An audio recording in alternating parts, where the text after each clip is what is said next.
সবাইকে স্বাগত জানিয়ে শুরু করছি আজকে সকালের শ্রী শ্রী ঠাকুর ও মায়ের কথা।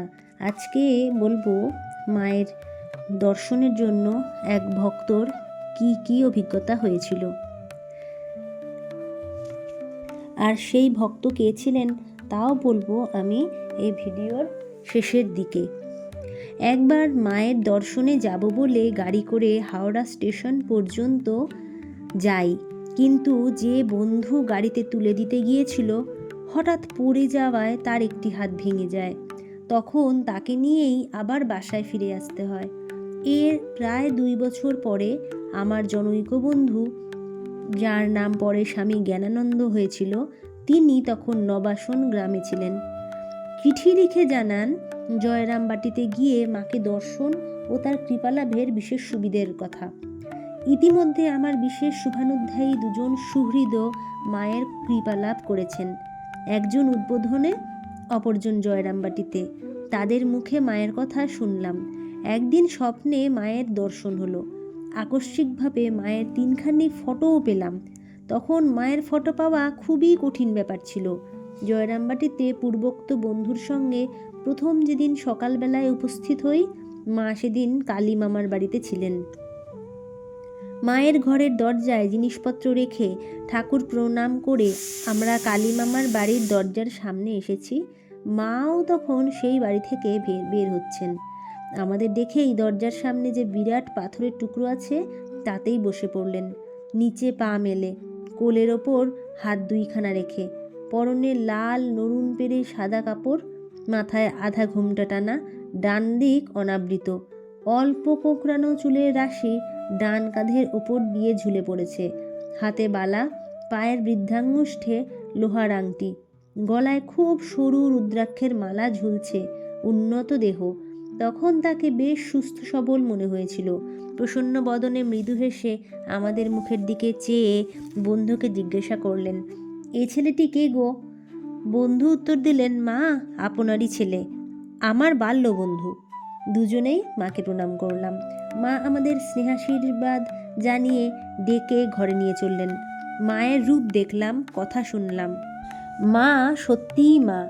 মনে পড়ে গেল স্বপ্নে দেখা সেই মুখের কথা। অজানা অচেনা কোথাও এসেছি বলে মনেই হলো না। এক মুহূর্তেই আপনার হয়ে গেলাম। ভয় ভাবনা সংকোচ সব কাটিয়ে দিলেন। প্রসাদ পাবার সময় মা নিজে হাতে পরিবেশন করে খাওয়ালেন। নানা কথা হলো। আমার বন্ধুটি কথা প্রসঙ্গে বললেন, ওর মানে প্রবন্ধকার কাছেই আমি প্রথম ঠাকুরের কথা শুনেছিলাম। আমিও বললাম, আবার ওই আমাকে আপনার কাছে নিয়ে এসেছে। মা শুনে খুব খুশি হয়ে বন্ধুকে ডেকে বললেন, ভালোই হলো, ও তোমার উপকার করেছিল, তুমি আবার ওর উপকার করলে। মায়ের করতল ছিল রক্তাভ, অনেকেই তা দেখার সুযোগ পেয়েছেন। মানে হাতের যে চেটো সেটা একদম লাল, লালচে রক্তাভ ছিল, রক্তের মতো লাল। পদতলও ছিল লাল, ঠিক স্থলপদ্মের আভা।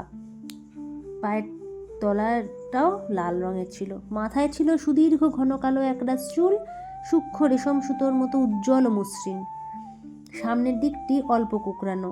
সুগঠিত মুখে দীর্ঘ নাসা, অপূর্ব সুন্দর, দৃষ্টি প্রশান্ত, স্থির, কৃপা মাখানো, যা সকলের অন্তরে সর্বদা করুণা বর্ষণ করত। প্রশস্ত উজ্জ্বল কপাল, প্রসন্ন মুখ দেখলেই চিত্ত শান্ত হয়ে যায়। শ্যামগৌর রং প্রথমে ছিল উজ্জ্বল, শেষ বয়সে ম্লান হয়ে গিয়েছিল। চেহারা ছিল লম্বা, হাত পাও অপেক্ষাকৃত লম্বা। একটু বাঁ দিকে কাত হয়ে চলতেন ধীরে ধীরে, পরে হাঁটুতে বাত ধরেছিল। সন্ন্যাসী গৃহী সকল সন্তানের উপরেই ছিল মায়ের সমান স্নেহ ভালোবাসা। গৃহস্থ সন্তানেরাও যখন মায়ের কাছে এসেছেন, কখনো তাদের মনে হয়নি যে তাদের প্রতি মায়ের কোনো প্রকার বৈষম্যমূলক আচরণ হচ্ছে বা স্নেহ মমতার কিছু কমতি আছে। মায়ের সহানুভূতি ও সমবেদনা তাদের সুখ দুঃখের সংসারযাত্রায় অন্তরের দুঃখ বেদনা লাঘব করত ও আনন্দ উৎসাহ বৃদ্ধি করত। মা অনেকেরই বাড়িঘর, পরিবার পরিজন, চাকরি রোজগার, সাংসারিক অবস্থার খোঁজ দিতেন। তারা কোনো সমস্যার কথা নিবেদন করলে মা তা মনোযোগ দিয়ে শুনে সঠিক কর্তব্য নির্দেশ করতেন ও উপদেশ দিতেন। কি আশ্চর্য তীক্ষ্ণ দৃষ্টি ছিল মায়ের, ভেবেই অবাক হয়ে যাই। জয়রামবাটিতে বিভিন্ন স্থানের ভক্ত সমাগত হলে মানে দূর দূর থেকে কে কোথা থেকে আসছে কোনো ঠিক নেই। সেখানে যখন সবাই এসে উপস্থিত হয় তখন মা কি সবার কথা মনে রাখতে পারা সম্ভব নাকি সবাইকে চেনে? তাও মা রাঁধুনি মাসিকে ঠিক বলে দিতেন কে কী খাবে, কতটা খাবে, এমনকি রুটির সংখ্যা পর্যন্ত। তাই মায়ের বাড়িতে মায়ের কাছে খেয়ে ছেলে মেয়ের এত তৃপ্তি। ঠাকুরের কথায় মা ঠিক জানে কোন ছেলের পেটে কী সয়। জয়রামবাটিতে দেখা যেত সব পুরুষ ভক্তকে খাইয়ে পরে স্ত্রী ভক্তদের নিয়ে মা নিশ্চিন্তে আহার করতে বসতেন। দুই বাত কোনো কাজের জন্য কোনো ছেলে বাইরে গেলে সে না ফেরা পর্যন্ত যত বেলাই হোক মা অপেক্ষা করতেন, রাস্তার দিকে চেয়ে থাকতেন, এগিয়ে গিয়ে দাঁড়াতেন, বাছা এত বেলা পর্যন্ত খায়নি, খিদেই কষ্ট পাচ্ছে, এসব উনি বলতেন। উদ্বোধনে কিন্তু মুশকিলের ব্যাপার। ছেলেদের না খাইয়ে মা খাবেন না, আর গুরুগত প্রাণ নিষ্ঠাবান ভক্ত শারদানন্দ ইষ্টদেবীর আহারের আগেই বা কীভাবে খাবেন? সেজন্য ব্যবস্থা হয়েছে মা মেয়েদের নিয়ে একটা ঘরে আহারে বসবেন, আর শরৎ মহারাজ ছেলেদের সঙ্গে বসবেন অন্য একটি ঘরে একই সময়ে। মা পাড়াগাঁয়ের মেয়ে, দেরিতে খাওয়া অভ্যেস, সেজন্য শরৎ মহারাজেরও হাতের কাজ শেষ হতে হতে বেলা হয়ে যায়। শ্রী শ্রী ঠাকুরের প্রসাদ প্রথমে মায়ের পাতে পরিবেশন করা হলো। মা তাড়াতাড়ি মুখে দিয়ে শরতের জন্য মহাপ্রসাদ করলেন। গোলাপ মা সে প্রসাদ এনে দিলেন মহারাজকে। ভাগ্যবান সঙ্গীরাও সে প্রসাদ থেকে বঞ্চিত হলো না। আজকের এই ঘটনাটি স্বামী শারদেশানন্দ, যিনি শ্রী শ্রী মায়ের অন্যতম সেবক এবং রামকৃষ্ণ মঠের একজন প্রাচীন সন্ন্যাসী, তার জীবনী থেকে আমি এই ঘটনাটি শেয়ার করলাম। এটি ওনার লেখা নিজের জীবনের একটি কাহিনী। এর পরবর্তী দিনে আবারও আপনাদেরকে শ্রী শ্রী মা ও ঠাকুরের কথা শোনার আমন্ত্রণ জানিয়ে আজকের মতো ভিডিও শেষ করছি। সবাই বলুন জয় শ্রী ঠাকুরের জয়, জয় শ্রী মায়ের জয়, জয় স্বামীজির জয়।